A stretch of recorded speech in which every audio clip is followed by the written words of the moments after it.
Hi, my name is Corey Minter, and I am the president of Trinity Employment Specialists, and we are a staffing organization located here in Tulsa, Oklahoma. We staff all over the nation. We have three main categories and departments that we staff for. The first is in the medical field, where we staff everything from a medical assistant all the way up to a physician's assistant. That includes x-ray techs, LPNs, RNs, patient service representatives, medical billing specialists, medical coders. All of these positions we never stop staffing for. We also have another division in just general business. It's its own entity, administrative assistants, loan assistants, bank tellers, those sorts of positions. And then we have industrial, where we staff for welders, warehouse people, and that such. I am doing a series of what I wished that I knew when I was 25. To tee it up, this is the second part. I am now 45 years old, and I can feel it by the crinks in my body every time I get out of bed anymore. I work out every morning, and it takes me 20 minutes just to get stretched out and ready to go. And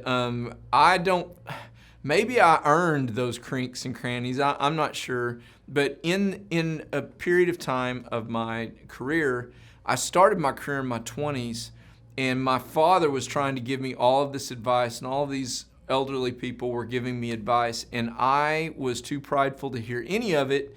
And because of it, I suffered for 5 years trying to undo reality. And it really was true. I just thought that I needed to start up at a management level position, and the reality of it is I knew nothing, and no one was going to hire me for some management level position. And thank God they didn't, because that was the only way I actually became an expert, was learning from the ground up. And it took me 5 years to finally humble myself to where I could begin to learn. I had to open up my ears, stop the talking, and start learning. And when I did that, I couldn't believe it. Other mentors then were actually willing to begin to speak to me. Whereas before, all I wanted to do is tell them how much I knew, and they knew how much I didn't know. And I clarified that perfectly by actually opening my mouth and notifying them of how much I didn't know.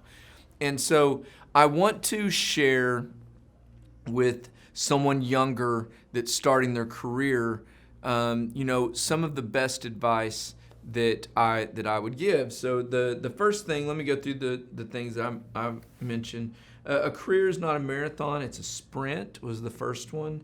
Second is most success comes from repetition, not new things. That's the second. Number three, if work was really all that great, the rich people would have all the jobs. And number four, deprioritize your career when your kids are young. It's one of the best pieces of advice that I've received right there, and my kids will forever tell you about it. Number five, in the workplace, act like you're 35. And let me explain this. When you're young, and honestly, when I started Trinity, I looked like I was 12. I don't look like I'm 45 right now. At least I hope I don't. Maybe I do, and I'm just messed up in my head. But I know for sure I looked like I was 12 about 12 years ago. In my 30s, I did not look like I was 30. And I had to prove to these large companies that I was worthy of the business, Regardless of what age you are, okay? If you're younger, act with some maturity. Act 35. When you get older and maybe decrepit, like I feel in the morning, still bring the energy of a 35-year-old. It's very, very important.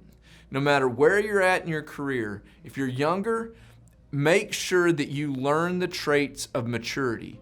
The number one of those traits, though, is shutting your mouth when you know that you need to. Learn when to shut your mouth. The Bible says even a fool looks wise when he keeps his mouth shut. Learn to shut your mouth and speak when you have something to say.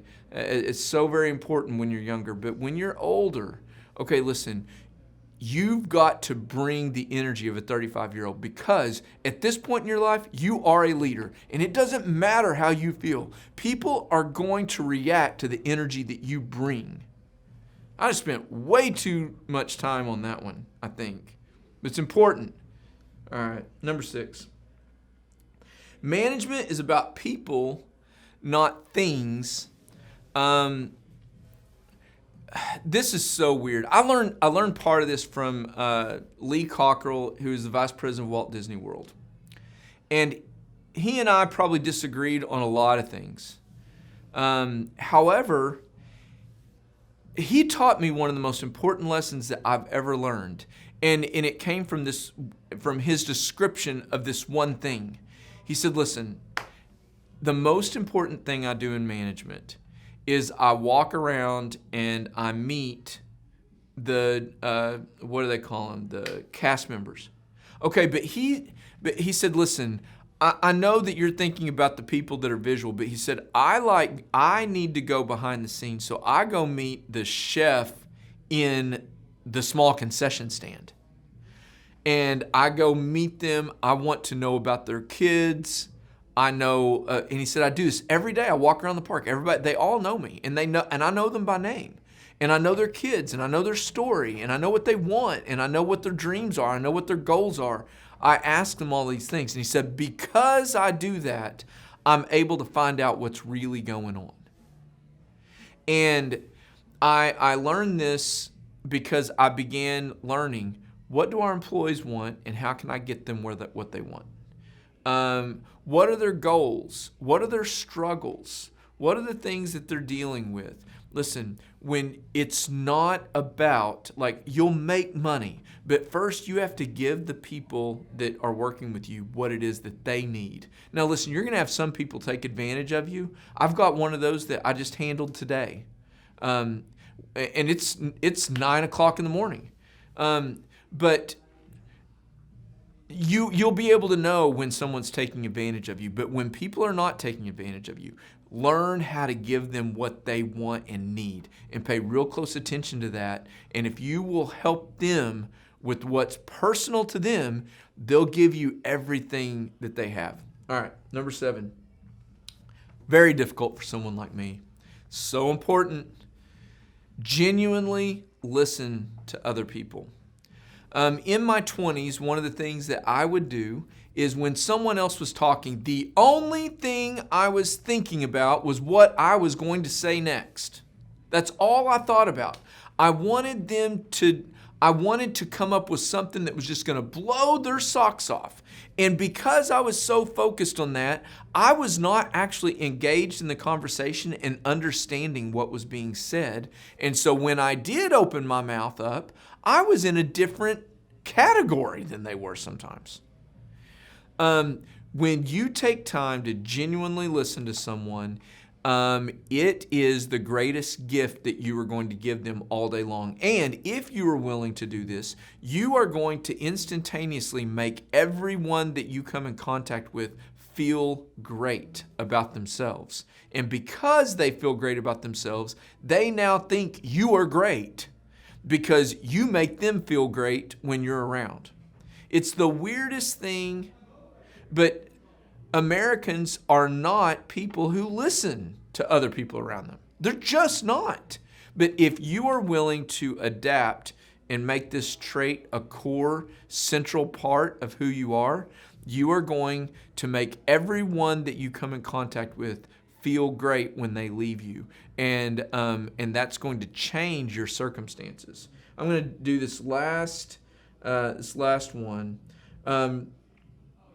Recognize that staff are people with with only a certain emotional capacity. And I got to wrap up with this real quick. When someone is performing really well, and then all of a sudden they drop off for no reason, listen, you don't want to assume incorrectly all the time, but you should expect that something likely has happened to them in their personal life, and it's probably not anything to do with work. It's something to do with what's going on with them at home. And having this empathy for someone who's always been an A player and then all of a sudden they drop, okay, when you can come in and be a support in this time, it's the most important time of their life to them. And they'll never forget the importance that you had on them then. And it's one of the greatest things that you can give to your employees. I know that the loss of work productivity is crushing to you as a manager, but you've got to remember this. It's really important. If Trinity can help you in any way with your job search, please give us a call at 918-622-2588. We are one of the top staffing firms in Oklahoma, and you should go onto our website at trinityemployment.com and see all of the jobs that we have available.